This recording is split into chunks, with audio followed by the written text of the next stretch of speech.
Climate Justice Charter was born in the context of our first major climate shock, the drought circa 2014 till about 2022. The Charter basically emerged in the context of a realization that day zero was a lived reality for many people in South Africa because of water inequalities, and the drought made that worse. But it was also about bringing into focus the fact that many towns and communities across the country were not featuring in the context of the drought discourse. There was a lot of focus around Cape Town and its day zero. You had global media attention, you had domestic media attention. And so we worked with drought-affected communities across the country, and we did various things. We brought activists to Johannesburg, and we protested outside media houses. We even went to the press ombud. We tried to occupy the Sunday Times offices. We went to the stock exchange.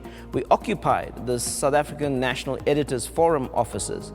And our argument was that it was very important for the South African media to tell the whole story, that this is not just a once-off drought. This is part of a deepening climate crisis in the country.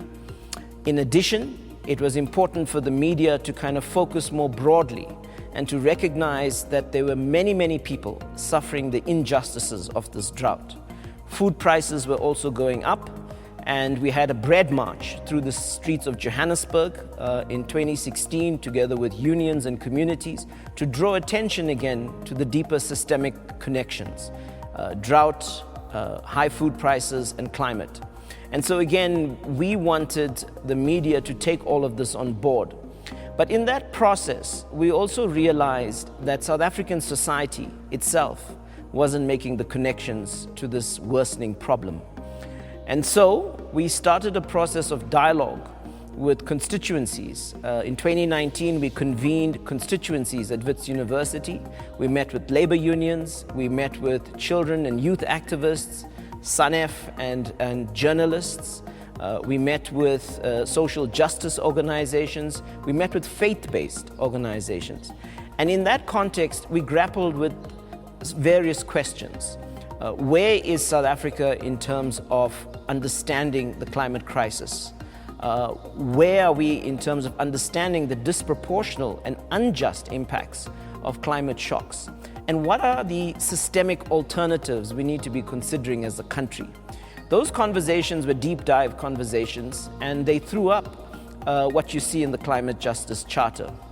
It's an aspirational document, but it is also a plurivision. Now, what do I mean by that? It is a document that speaks to the legacies of dispossession, exploitation, and misery that come from colonialism and apartheid. It's a document that also looks to our present and recognizes that we are living through a deep socio-ecological crisis. And these crises tendencies are intersecting. Whether it's climate, whether it's food, whether it's water, whether it's energy, these are the lived realities of a total crisis in the present. And the other element of the Charter is looking forward and thinking about how do we aggregate social power, grassroots power, to build the next society. How do we ensure that South Africa is livable in the context of this worsening climate crisis? So in that sense, those are the kind of anchors for the Charter as a plurivision. The creative and cultural industry's response in South Africa is not adequate. What we are seeing is, I would like to call this organic kind of immersion in the climate crisis.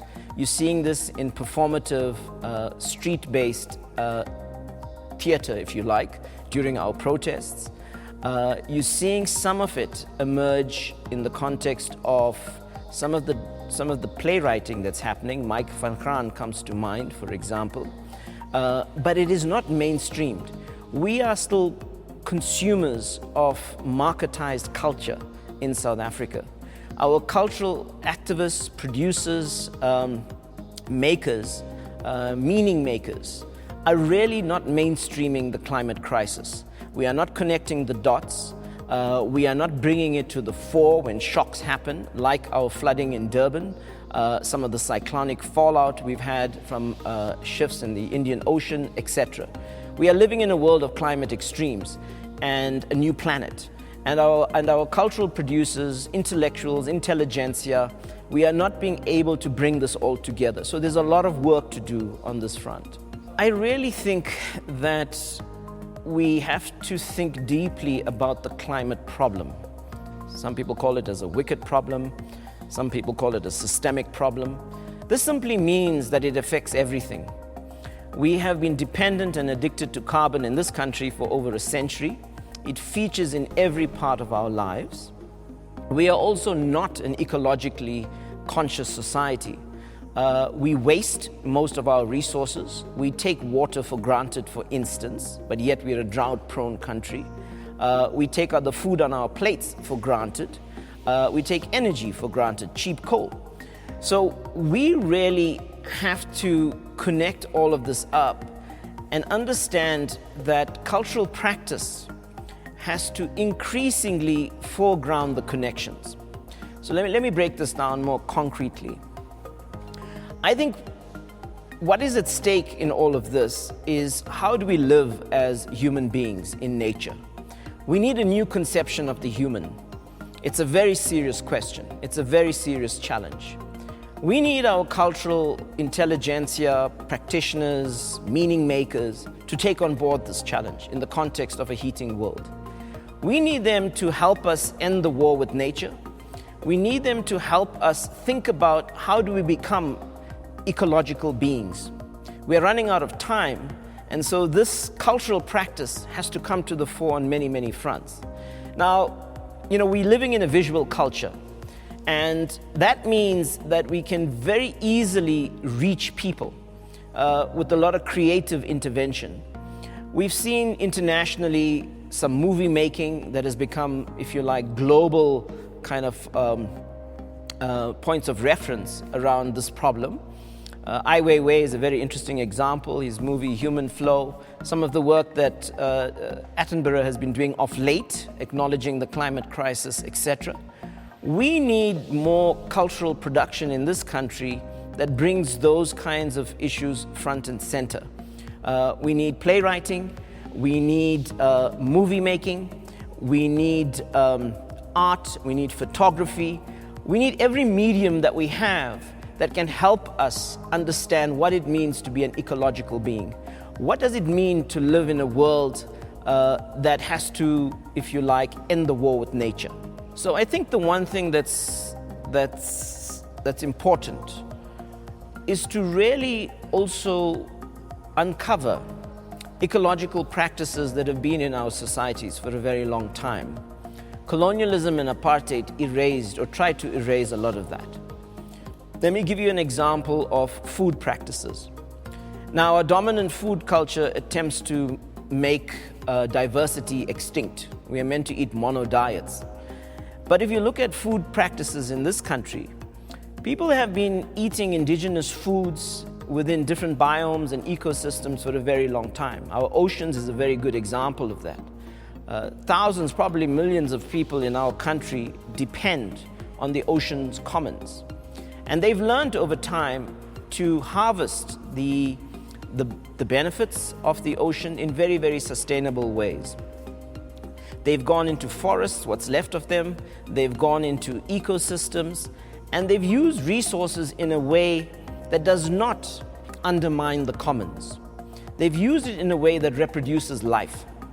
So we need, if you like, a cultural consciousness that connects with this past, not to romanticize this past, to help us understand the ethics of what it means to be an eco-human, because we're not starting from scratch.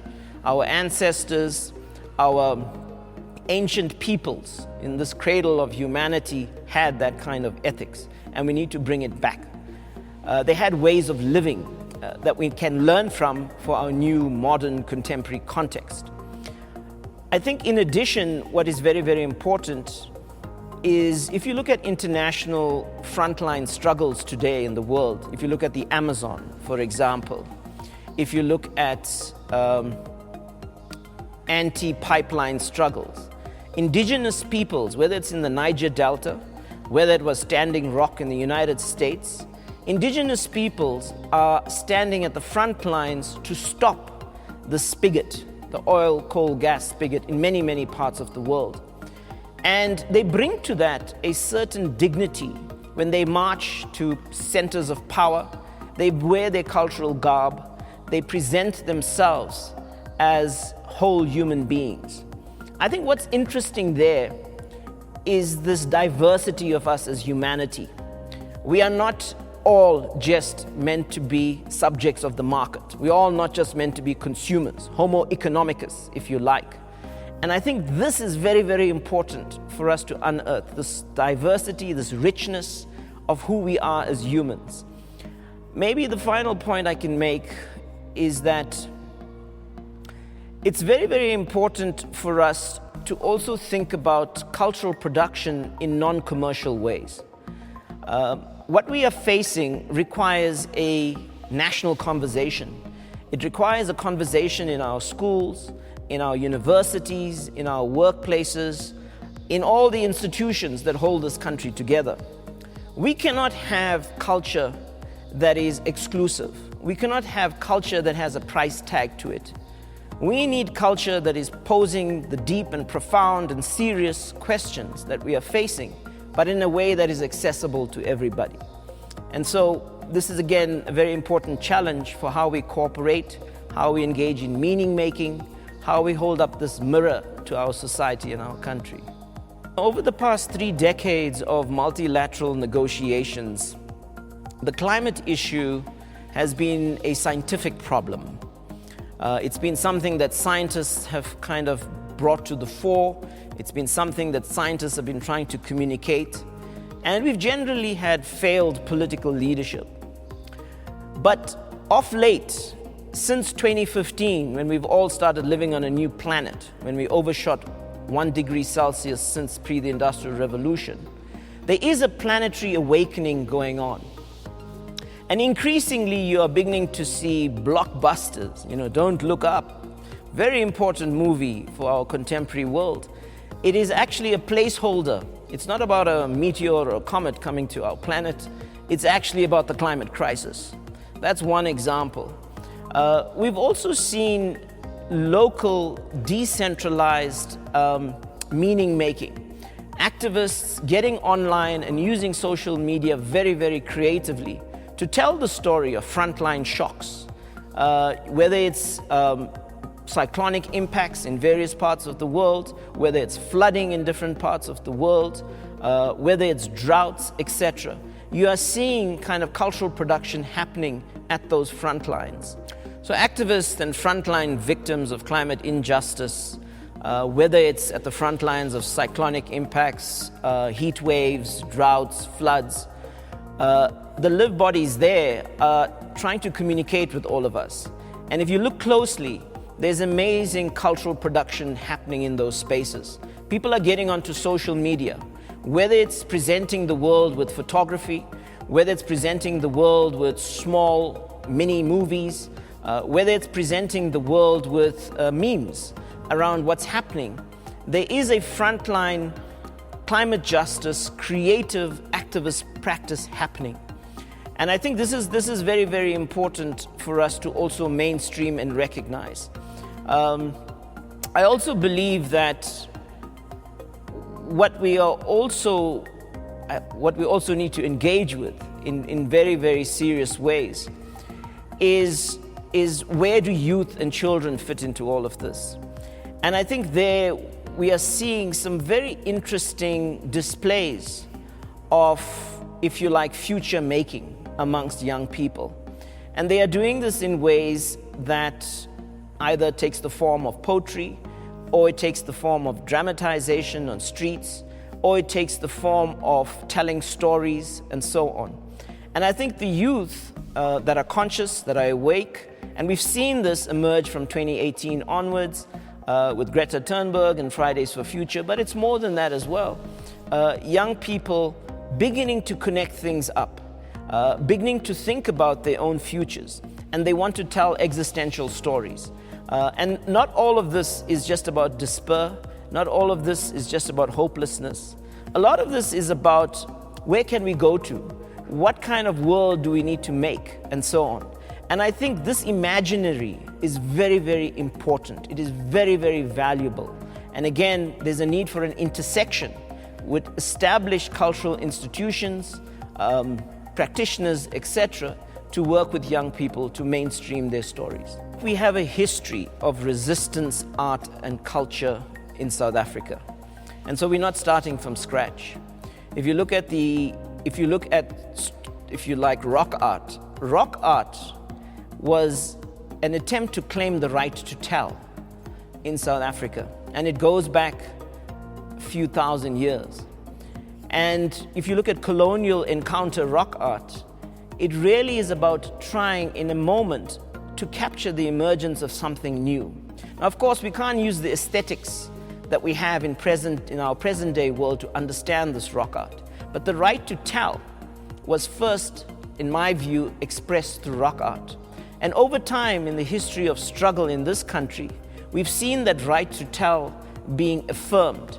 You've seen it in the context of photography in this country, particularly after the 20th century. You've seen amazing photography come to the fore to tell the story of oppression, of violence, and of course of resistance. You've also seen poster art emerge in the context of resistance, particularly to apartheid, which galvanized popular consciousness. You also saw various forms of fiction emerge also to talk to the condition of oppression in South Africa. So we also had in the 80s, particularly amongst trade unions, you had amazing creative production. You had drama, you had theater groups, etc. And this also extended into communities. So there's a culture in this country of producing art, producing music, producing photography, etc., to confront oppression. And this was thinking art. This was art that provoked us to grapple with our condition and to emancipate ourselves. This wasn't just instrumentalized art. Wasn't just propaganda. This was art to get us to think deeply and profoundly about where we are and where we need to go to. We need to reinvigorate that connection. We need to bring back resistance art. We need to bring back an art form that is speaking very, very critically to our socio-ecological condition and our futures that we need to make. We are facing an extremely difficult world. The recent climate science that has come out of the IPCC, the 6th cycle of reporting, there are 3 important documents here. These are the most important documents for humanity, for all of us on this planet. Now, what is very striking in these documents is that we are losing the battle to prevent a 1.5 degrees Celsius overshoot. That is going to have very, very dramatic consequences for our life worlds. South Africa is one of 10 climate hotspots in the world. We are heating at twice the global average. The moment we overshoot 1.5 degrees Celsius within the next few years, we will be at 3 degrees. At 3 degrees Celsius, many of the life-supporting systems we have, whether it's food production from livestock to maize, etc., is going to be seriously stressed. Our water systems, our dams in this country, can only handle, if you like, a 5-year drought. Recently, we went through a drought that was over 7 years, and it brought serious challenges to a water-constrained country. Our next droughts are going to be of longer duration and deeper. We are also going to see other kinds of climate risks and shocks register in our society. So we are going into a world that is going to disrupt everything that we think is normal and how a society should function. In that context, we really have to build collective, grassroots, mass power to bring about systems change. That means not a group of activists, not a group of smart people are going to solve this problem. That means we all have to be seized with this problem, And we all, whether it's at the level of our family relationships and households, whether it's at the level of our communities, whether it's the level of our workplaces, whether it's at the level of the powerful institutions that make up our political establishment, everyone has to be seized with this problem. And it's only through that kind of collective practice can we secure a climate justice and emancipatory future for everybody.